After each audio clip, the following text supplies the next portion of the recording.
Tonight, I'm honored to be joined by the Foreign Minister of Morocco, His Excellency Naaser Boureita, whose country has a deep history with the United States, a rich Jewish history, and a fascinating, albeit quiet history with Israel. Minister Boureita, thank you so much for joining us this evening. And let me start by saying Ramadan Mubarak. Thank you. Thank you very much, Betsy, for the invitation and for this opportunity to exchange with you. Thank you also, and Ramadan Mubarak to all those who are fasting. So Morocco is a country of great interest to many of our members, and many have ties with Morocco. Can you talk to us a little bit about the historic ties of Morocco and the Jewish community, both in Morocco and in Israel? I wonder if we can talk about Morocco and the Jewish community as a separate bodies, because they are one community. The Jewish population has lived in Morocco for centuries. They are part of the Moroccan population. They have nourished and enriched the Moroccan identity. And that's why our constitution may be the only one in the Arab and Islamic world which is mentioning the Jewish component as an important component of the Moroccan identity. This relation is also about a relation between the Jewish community and the Moroccan monarchs, a very long history, back to the 15th century when the Jewish community was expelled from Andalusia. They were welcomed in Morocco. Late King Mohammed V rejected the anti-Semitic laws of the Vichy regime and refused to hand over the Moroccan Jewish community to the Nazi regime. He said, if you take them, take my sons also. And today, His Majesty the King Mohammed VI is doing a lot also to preserve this legacy. His Majesty ordered also the renovation of almost 170 cemeteries and holy sites in Morocco, and more than almost 20 synagogues have been restored. Today in our school curricula, the reference to the Jewish component of the Moroccan history is there, and which is a unique fact in the Arab and the Islamic world. And Morocco is the only Arab and Islamic country with Jewish communities still living here, with its synagogues, with its tribunals, with its all its structures as normal components of the Moroccan identity and the Moroccan people. So that's why this relation is very particular. It's unique in the Arab world, and it has been safeguarded by the commitments of the kings of Morocco, but also the willingness of the Moroccan people. Thank you for that explanation. I think that's really important for not just our members, but for everyone to understand. Morocco also has relations with Israel. Can you describe to us a little bit about, in December, the decision to enhance this relationship with Israel? To understand the relation with Israel, you should link it to the relation with the Jewish community. It's for Morocco, that was a normal relation. We had contacts for years. We had formal relations in 1994, and people-to-people relation was kept. Of course, there was a break in the formal diplomatic relations for some years, but the contacts with Israel didn't stop.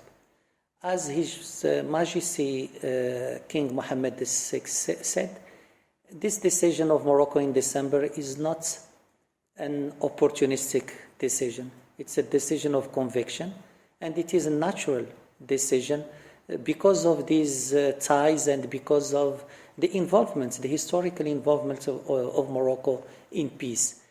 This is it's a very exciting time, and if you can just give us an idea of some ways now that we're in this moment to strengthen the interaction between the two peoples.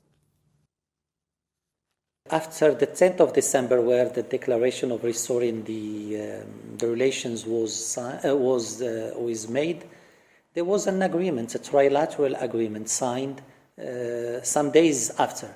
between Morocco, Israel, and the United States. And this document, a legally binding document, has different components. A recognition by the United States of Moroccan sovereignty over the Sahara, commitment by Morocco to develop the relations with Israel, and a commitment by Israel also to engage in a deep cooperation with the Kingdom of Morocco. Since that moment, we have taken concrete steps to translate into facts this declaration. The liaison offices have been opened in Rabat and in Tel Aviv, and they are working normally today with diplomats. We have established also 8 working groups on diplomacy, security, water, agriculture, tourism, etc., where we need to deepen the cooperation. So we have today all the tools for cooperation. We have also the political willingness. I hope very soon we will exchange high-level visits. The sky is the only limit. And we are, as His Majesty said, Morocco is sincere in this commitment. And as it is a decision of conviction, we will go as far as possible in developing the bilateral cooperation for the benefit of the two people and for the benefit of the region also. It really does sound like the sky's the limit. That's fantastic. So you mentioned a trilateral relationship between U.S., Israel, and Morocco. So I just want to talk about the U.S. for a second. Many people might not know that the U.S. and Morocco signed a treaty of peace and friendship in 1786. So can you tell us a little bit about the U.S. and Morocco relationship now? We have a strong political component through a strategic dialogue.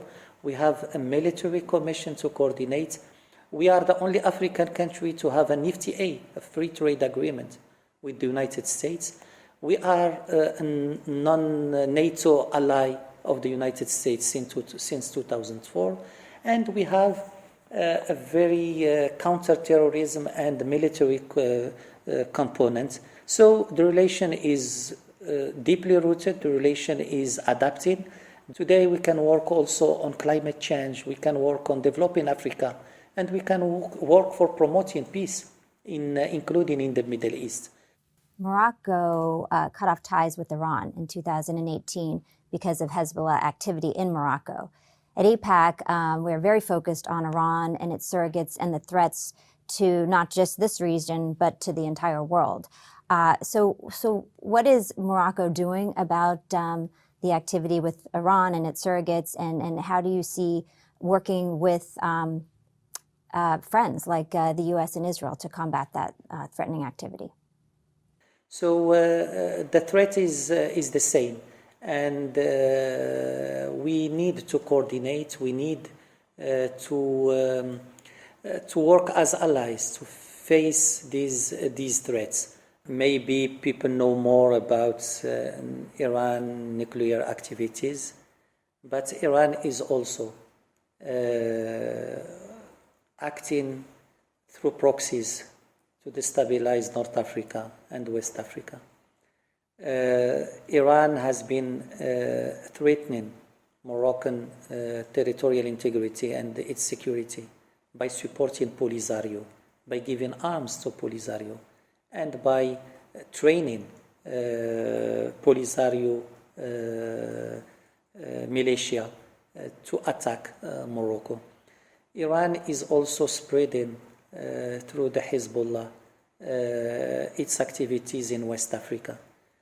And today we are still vigilant to the threats Iran is presenting to our security and to the security of the Moroccan people.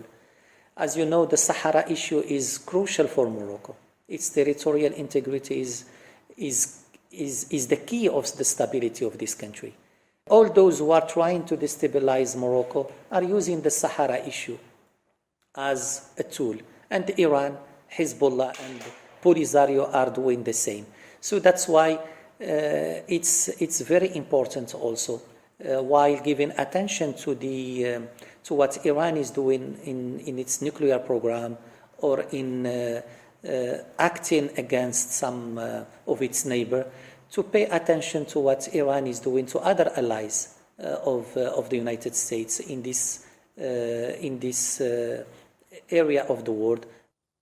So Morocco took a real leadership role among Arab states in normalizing relations with Israel. How do you see Morocco moving forward and maybe inspiring other Arab countries to also normalize relations with Israel? We think that the regional dynamic is very important. Regional stability is very important, even for promoting peace between Israel and Palestine. Morocco has had a pioneer role in the Middle East process, and Morocco is ready today also to contribute to that. Thank you, Minister. That is inspiring, and it has been a pleasure and an honor speaking with you. And as I mentioned earlier, before the call, I really look forward to coming to visit in person. Thank you. I take it as a commitment to come very soon to visit us here in Morocco. You will be most welcome. Thank you. It was a pleasure talking to you, BT.